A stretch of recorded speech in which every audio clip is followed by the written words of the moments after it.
Hello and welcome दोस्तों to knowledge IQ with professor Gyan. आज हम बात करेंगे हिस्ट्री ऑफ तालिबान। तालिबान सितंबर 1994 में फाउंड हुई थी बाय मुल्ला मोहम्मद उमर। उनके फर्स्ट लीडर मोहम्मद उमर ही थे।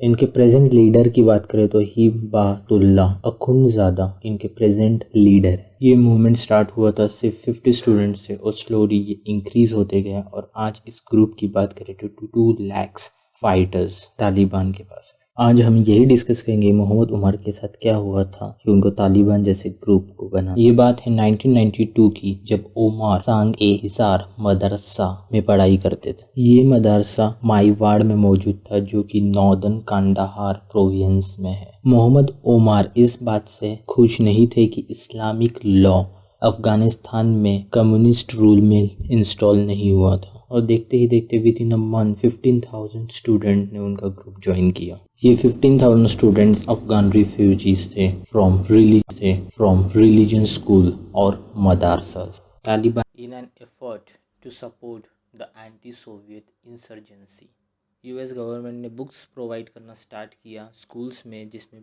प्रमोट किया जा रहा था मिलिट्री एंड इस्लामिक को, including images of weapon and soldiers. इसमें ये इफ़ेक्ट किया जा रहा था कि बच्चों के दिमाग में ये बात फिक्स्ड हो जाए about hatred of foreign invaders थे वो यूज़ किए, लेकिन जो ह्यूमन फेसेस थे सोल्जर्स के उसे स्क्रैच किया just to keep the strict fundamentalistic understanding. 1980s की बात है जब United State Agency for International Development ने मिलियन ऑफ डॉलर्स दिए University of Nebraska at Omaha just to develop and publish textbook in local language. अगर हम starting की बात करें, जो अफगानी पीपल जो परेशानी में थे उनका सपोर्ट तालिबान के साइड में था। ये वही अफगानी थे जो प्रेजेंट गवर्नमेंट से खुश नहीं थे because they were not restricted to the moral code of Islam. Because इनके रिलीजियन स्कूल में इनको ये सिखाया जाता था कि इनको स्ट्रिक्ट रहना है इस्लामिक लॉ के लिए। द विन ऑफ कांदाहार, ये नवंबर 1994 की बात है जब तालिबान ने सरप्राइज अटैक किया on Kandahar city and they conquered Kandahar city. 4 जनवरी 1995 तक उन्होंने 12 अफगानिस्तान प्रोविंस पर कंट्रोल कर दी। militiants controlling the different areas, often surrendering without a fight. Omar's commanders की बात करें तो इनमें मिक्सचर थे from a small unit of military commanders और मदरसा टीचर्स के। अगर इस स्टेज की बात करें, तालिबान बहुत पॉपुलर हो चुका था बिकॉज उन्होंने करप्शन को बाहर किया, कंट्रोल किया लॉ पे and they made road safe and area safe. Pakistani involvement, अगर सोर्सेस की माने तो पाकिस्तान हेविली इन्वॉल्व था already from October 1994 in creating of Taliban. Pakistan की Inter Services Intelligence agency ISI strongly supporting में थी तालिबान की इन 1994। पाकिस्तान ये होप में था कि न्यू रूलिंग पावर आए अफगानिस्तान में जो कि उनको फेवरेबल रहे। पाकिस्तान और ISI का एम ये था कि इस सिचुएशन में उनका कंट्रोल रहे। वही तालिबान के लीडर्स चतुराई से ये बात सिर्फ इंडिपेंडेंस और सब्सटेनिंग सपोर्ट के बीच में रख रहे थे।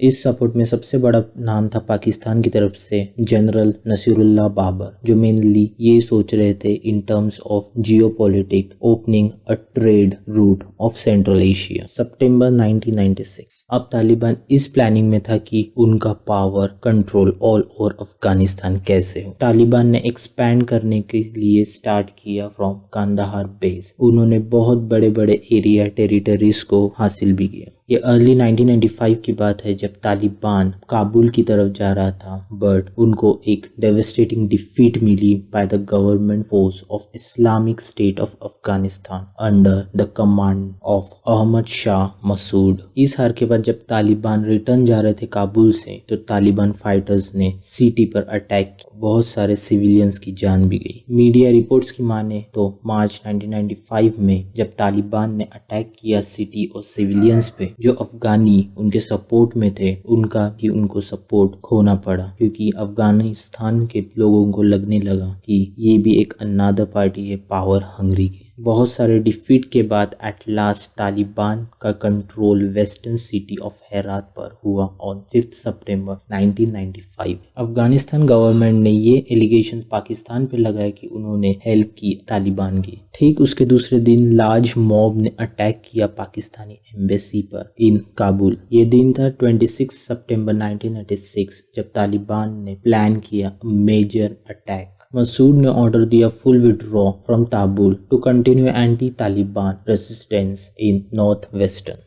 Hindu Kush mountains instead of engaging in the street battle in Kabul. Taliban ने 27 सितंबर 1996 में काबुल पर कंट्रोल किया and established the Islamic emirate of Afghanistan. Analyst describe करते हैं पाकिस्तान के रीजनल इंटरेस्ट के लिए तालिबान ने डेवलप की proxy force Islamic emirate of Afghanistan. 1995 to 2001 में तालिबान का मिलिट्री गोल था कि to return the order of Abdul Rahman. Taliban को री इस्टेब्लिश करना था state with Pashtun dominance within the northern area. Taliban ने इस्टेब्लिश किया Islamic government through law and order alongside a strict interpretation of Sharia law in accordance with Hanafi school of Islamic jurisprudence and religion edicts of Mullah Omar upon the entire land of Afghanistan। 1998 आते आते तक Taliban emirate ने control किया 90% of Afghanistan. Afghanistan during Taliban rule when Taliban took power in 1996 20 years of continue welfare को destroy किया अफगानिस्तान के infrastructure और economy को भी। अफगानिस्तान में ना तो पानी था, बहुत कम इलेक्ट्रिसिटी थी, बहुत कम टेलीफोन्स थे, फंक्शनल रोड कम थे और रेगुलर एनर्जी सप्लाई भी ना के बरोबर था। Basic necessity like water, food, housing and other way desperately short in supply।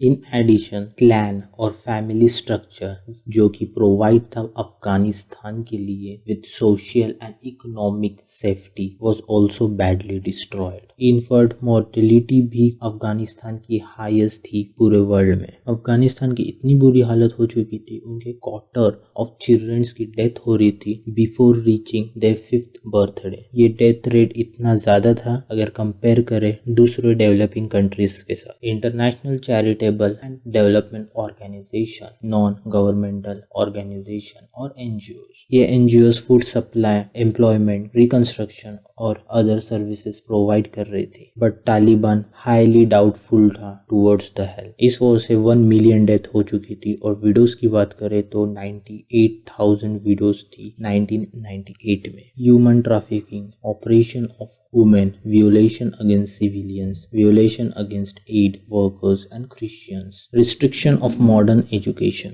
Taliban Afghanistan में पावर में आने के पहले अफगानिस्तान में एजुकेशन बहुत हाईली इम्पोर्टेंट था। अगर हम काबुल यूनिवर्सिटी की बात करें, वो अट्रैक्ट करते थे students from across the Asia and middle east. पर तालिबान ने मॉडर्न एजुकेशन पर रिस्ट्रिक्शंस लगा दिए। तालिबान ने गर्ल्स के एजुकेशन पर टोटल बैन लगा लिया और सिर्फ इस्लामिक रिलीजियन स्कूल्स को सपोर्ट किया। इन स्कूल में सिर्फ कुरान सिखाया जाता था। अगर हम स्कूल की बात करें, आधे से ज़्यादा स्कूल्स को तालिबान ने डिस्ट्रॉय किया।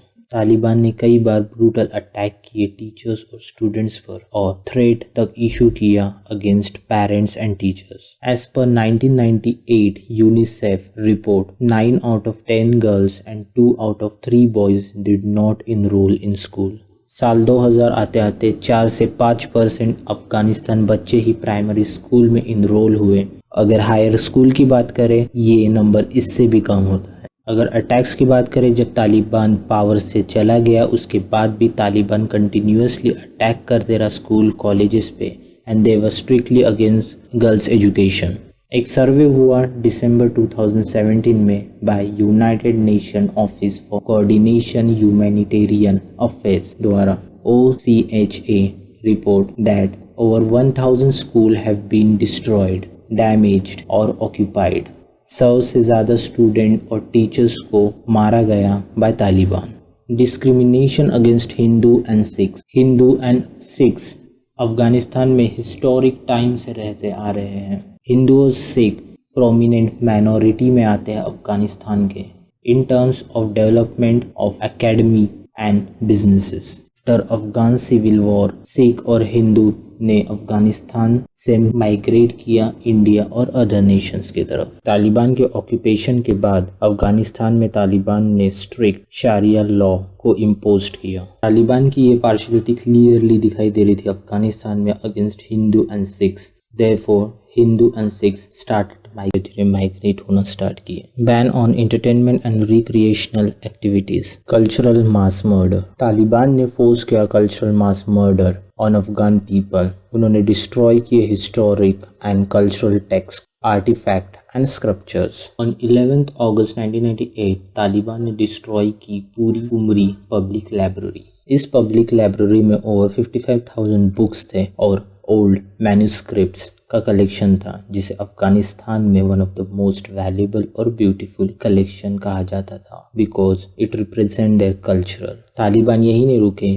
उन्होंने बुद्धास ऑफ बाहिमियान को डिस्ट्रॉय किया डायनामाइट से ऑन 2 मार्च 2001। ये ऑर्डर आया तालिबान के लीडर मुल्ला ओमर। सेम ईयर अक्टूबर तालिबानियों ने डिस्ट्रॉय किए at least 2750 ancient work of art at national museum of Afghanistan. Afghanistan की एथिकली डिवर्स कंट्री को यूनाइट करने के लिए अफगानिस्तान का रिच म्यूजिक एक बड़ा रोल प्ले करता था। ये म्यूजिक बहुत इम्पोर्टेंट था social functions like birthday and marriage and on other occasions.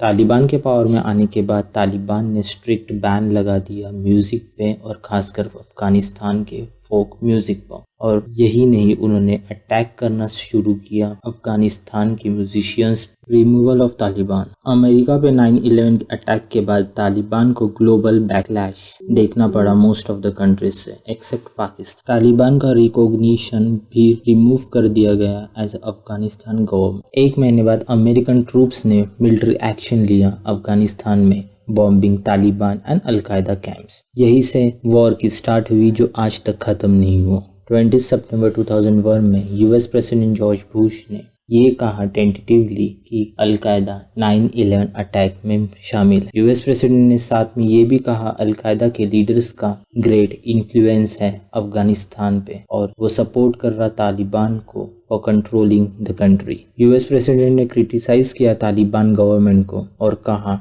United states of America demand कर रहा है तालिबान गवर्नमेंट को, और साथ में ये भी कहा कि ये डिमांड्स नेगोशिएबल नहीं है। हम डिमांड्स की बात करें तो number 1, deliver to US all the leader of Al Qaeda. Number 2, release all foreign national that have been unjustly imprisoned. Number 3, protect foreign journalists, diplomats and aid workers. Number 4, close immediately every terrorist training camp. Number 5, hand over every terrorist and their supporters to appropriate authority. Number 6, give the United States full access to terrorist training camps for inspection. ये 6 demands US government ने Taliban government के सामने रखी थी। America को इस mission में दूसरे कंट्रीज का भी सपोर्ट मिला, जैसे यूनाइटेड किंगडम, कनाडा और नाटो एलियंस के कंट्रीज। नाटो कंट्रीज क्या है? नॉर्थ अटलांटिक ट्रीटी ऑर्गेनाइजेशन को नाटो कहा जाता है। ये एक इंटर गवर्नमेंटल मिलिट्री एलियंस है बिटवीन 28 यूरोपियन कंट्रीज और 2 नॉर्थ अमेरिकन कंट्रीज। इस ट्रीटी की फाउंडेशन की बात करें 4 अप्रैल 1949 को ये ट्रीटी साइन हुई थी। अगर मेजर कंट्रीज की बात करें United States, France, Italy, United Kingdom, Canada और other countries. CIA Central Intelligence Agency की elite unit SAD Special Activities Division, जो कि 2016 में रीनेम होके special activities central SAD US force की फर्स्ट यूनिट थी जो अफगानिस्तान में एंटर हुआ। SAD के साथ अदर कंट्रीज भी थे। SAD are not technically military force but civilian paramilitarians. On 14 October Taliban ने ऑफर दिया डिस्कशन का handing over Taliban to neutral countries in return to stop the bombing. US ने इस ऑफर को रिजेक्ट किया और कंटिन्यू रखा अपना मिलिट्री ऑपरेशन। पाकिस्तान ने यहाँ फिर से एक इम्पोर्टेंट रोल प्ले किया। पाकिस्तान आर्मी ने कार्गो एयरक्राफ्ट से पाकिस्तान के inter service intelligence agents and military person and volunteers को कुंदूज से एयरलिफ्ट किया पाकिस्तान एयरबेस पर in Chitral and Gilgit in north Pakistan. It was called the airlift of evil by US military forces. around Kunduz and subsequently used as a term in media reports. 12 नवंबर के रात को तालिबान ने withdrawal किया काबुल के साउथ एरिया से। On 15 नवंबर तालिबान ने release किए 8 western add workers को after 3 months in custody. 13 नवंबर को तालिबान ने विड्रॉल किया from both Kabul and Jalalabad. Finally in early December Taliban ने कंदाहार से भी विड्रॉल किया, कंदाहार जो कि उनका स्ट्रॉन्गेस्ट एरिया रहा था। अगर तालिबान के इंटरनेशनल रिलेशन की बात करें तो तालिबान के पावर के टाइम ड्यूरिंग 1996 to 2001 तालिबान उनके पीक पे था। 90% of Afghanistan were under Taliban rule. Taliban government और इस्लामिक इमिरेट ऑफ अफगानिस्तान को डिप्लोमेटिक रिकॉग्निशन सिर्फ 3 स्टेट से मिला, United Arab emirate, Pakistan and Saudi Arab. इन तीनों कंट्री ने सब्सटेंशियल एड्स को प्रोवाइड किया। अगर दूसरे कंट्रीज़ की बात करें और ऑर्गेनाइजेशंस की बात करें including united nation recognize the government of Islamic State of Afghanistan from 1992 to 2002 जो कि पार्ट था united front also called as northern alliance as the legit government of Afghanistan. और अगर बाकी कंट्रीज़ की बात करें तो बाकी कंट्रीज़ के साथ भी तालिबान का रिलेशन कुछ खास नहीं था, because Taliban believe in non interference in affair of other countries. और सिमिलर उनका भी यही था कि वो दूसरे कंट्रीज़ में इंटरफेयर नहीं करेंगे। अब भारत की बात करें तो इंडिया ने तालिबान गवर्नमेंट को कभी रिकॉग्नाइज किया ही नहीं अफगानिस्तान में। इनफैक्ट इंडिया ने close strategic and military ties रखे नॉर्दर्न अलायंस से। इनफैक्ट इंडिया तो सबसे ज़्यादा क्लोजेस्ट थे to formal Afghan president Mohammad Najibullah. इसी का एडवांटेज पाकिस्तान ने लिया। कश्मीर बेस्ड मिलिटेंट्स ग्रुप्स ने तालिबान के साथ टाई किया and historically have been involve in the Kashmir insurgency targeted against Indian security force. Return to power in 2021 American ने विड्रॉल किया फ्रॉम अफगानिस्तान। इसी का एडवांटेज तालिबान ने लिया और Taliban flood back into the streets और उन्होंने कैप्चर किया अफगानिस्तान को फिर से। On 15 August 2021 president Ashraf Ghani run away from country leaving a militarian in charge.